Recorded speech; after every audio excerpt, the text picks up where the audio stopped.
अगर आपको अचानक ऐसी जगह फेंक दिया जाए जहां सूरज की रोशनी तक जमीन पर नहीं पहुंचती, जहां हर कदम पर मौत आपका पीछा करती है और जहां से बाहर निकलना लगभग नामुमकिन है, ये जगह कोई काल्पनिक दुनिया नहीं, ये है अमेज़न जंगल। कहानी शुरू होती है 2018 की एक वास्तविक घटना से। ब्राजील का एक ग्रुप 4 लोग रिसर्च करने के लिए अमेज़न के भीतर गए।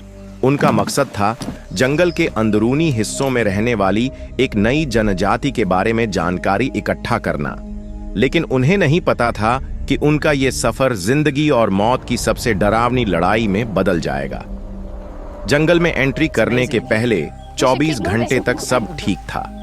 वे नाव से नदी के रास्ते आगे बढ़े। चारों को लग रहा था कि यह सफर एडवेंचरस होगा, लेकिन रात होते ही पहली अजीब घटना हुई।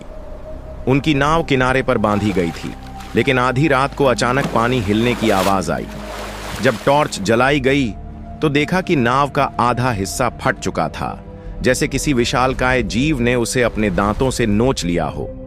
वे सब डर गए, लेकिन सोचा ये कोई बड़ा मछली या मगरमच्छ रहा होगा। उन्होंने लकड़ी जोड़कर नाव को फिर से इस्तेमाल लायक बनाया और आगे बढ़ गए। दूसरे दिन जंगल और भी गहरा होने लगा। पेड़ों की घनी छतरी के कारण रोशनी बहुत कम पहुंच रही थी। अजीब बात यह थी कि यहां कोई पक्षी नहीं चहक रहा था। सन्नाटा इतना गहरा कि हर पत्ता गिरने की आवाज साफ सुनाई देती थी। रात को फिर से टेंट लगाया गया। सब सोने ही वाले थे कि अचानक एक चीख सुनाई दी। ये आवाज न इंसान की थी न जानवर की, जैसे किसी ने सीने से खून निकालते हुए कराह मारी हो। चारों ने टॉर्च लेकर आवाज का पीछा किया, लेकिन सिर्फ खून के छींटे और टूटी हुई झाड़ियां मिली। कोई निशान, कोई शव, कुछ भी नहीं। तीसरे दिन उनका खाना खत्म होने लगा। उन्होंने फल तोड़ने की कोशिश की, लेकिन उनमें से ज्यादातर जहरीले निकले। प्यास बुझाने के लिए नदी का पानी पिया, लेकिन वो भी गंदा और अजीब सा स्वाद लिए हुए था। उसी दिन दोपहर को उन्हें दूर से धुआं उठता दिखा। उन्हें लगा शायद कोई गांव होगा, लेकिन जब वे करीब पहुंचे तो देखा जली हुई झोपड़ियां, दीवारों पर अजीब नक्शे और खून से बने चिन्ह। जगह बिल्कुल वीरान थी, लेकिन हर दीवार पर एक ही चित्र बना था, एक लंबा सांप, इतना बड़ा कि वो इंसान को एक बार में निगल सकता था। अब डर उनके चेहरों पर साफ दिख रहा था, लेकिन वापसी का कोई रास्ता नहीं था। नाव टूट चुकी थी और जीपीएस भी सिग्नल नहीं पकड़ रहा था।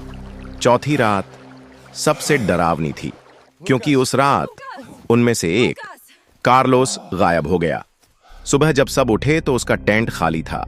चारों ओर सिर्फ खून के धब्बे और घसीटे जाने के निशान थे, जैसे किसी विशाल जीव ने उसे जमीन से पकड़कर खींच लिया हो। बाकी 3 अब पागलपन की हालत में थे। वे लगातार कह रहे थे, कुछ हमें देख रहा है, कोई हमारा पीछा कर रहा है। 5वें दिन उनमें से एक और, लुइस, नदी से पानी लेने गया, लेकिन अचानक पानी में लहरें उठीं। कुछ सेकंड में उसका पूरा शरीर पानी के भीतर गायब हो गया। बस उसकी चीख गूंजी और नदी फिर से शांत हो गई। बाकी 2 अब टूट चुके थे। उन्होंने किसी तरह जंगल से निकलने की कोशिश की, लेकिन जैसे जैसे वे आगे बढ़ते, पेड़ और रास्ते बदलते जाते, जैसे जंगल उन्हें बाहर निकलने ही नहीं दे रहा था। छठे दिन सिर्फ 2 बचे थे, राउल और मिगेल। वे भूख और डर से पागल हो चुके थे। रात को आग जलाई, लेकिन अचानक झाड़ियों से सरसराहट हुई और फिर उन्होंने देखा एक काला विशालकाय अनाकोंडा, जिसकी लंबाई करीब 30 फीट थी। उसकी आंखें अंधेरे में लाल चमक रही थीं। वो धीरे धीरे उनके टेंट की ओर बढ़ा। राउल ने भागने की कोशिश की, लेकिन कुछ ही सेकंड में उसका पूरा शरीर उस सांप के कुंडलियों में लिपट गया। हड्डियों के टूटने की आवाज चारों ओर गूंज रही थी और फिर वो सांप उसे निगल गया। अब बस मगुइल बचा था। उसने किसी तरह भागकर पास की झाड़ियों में छुपकर रात काटी। सुबह होते ही वो किसी तरह रास्ता खोजते खोजते जंगल के किनारे तक पहुंच गया। वहां उसे एक हेलीकॉप्टर दिखा जो किसी रेस्क्यू टीम का था। मिगुएल बच तो गया, लेकिन जब लोगों ने उससे पूछा बाकियों का क्या हुआ, तो उसने सिर्फ एक ही जवाब दिया, जंगल उन्हें खा गया। कहानी यहां खत्म होती है, लेकिन आज भी ये सवाल बना हुआ है, क्या वाकई वो विशाल एनाकोंडा था जिसने उन्हें मारा? या फिर कोई और रहस्यमयी ताकत जो इस जंगल के रहस्यों की रक्षा करती है। और सबसे डरावनी बात यह है कि अमेज़न के भीतर ऐसे हजारों हिस्से हैं जहां इंसान ने अब तक कदम तक नहीं रखा। कौन जानता है कि वहां कौन कौन से डरावने राज छुपे बैठे हैं। तो बताओ, अगर आपको अकेले अमेज़न जंगल में फेंक दिया जाए और हर परछाई में मौत छुपी हो, क्या आप जिंदा लौट पाओगे?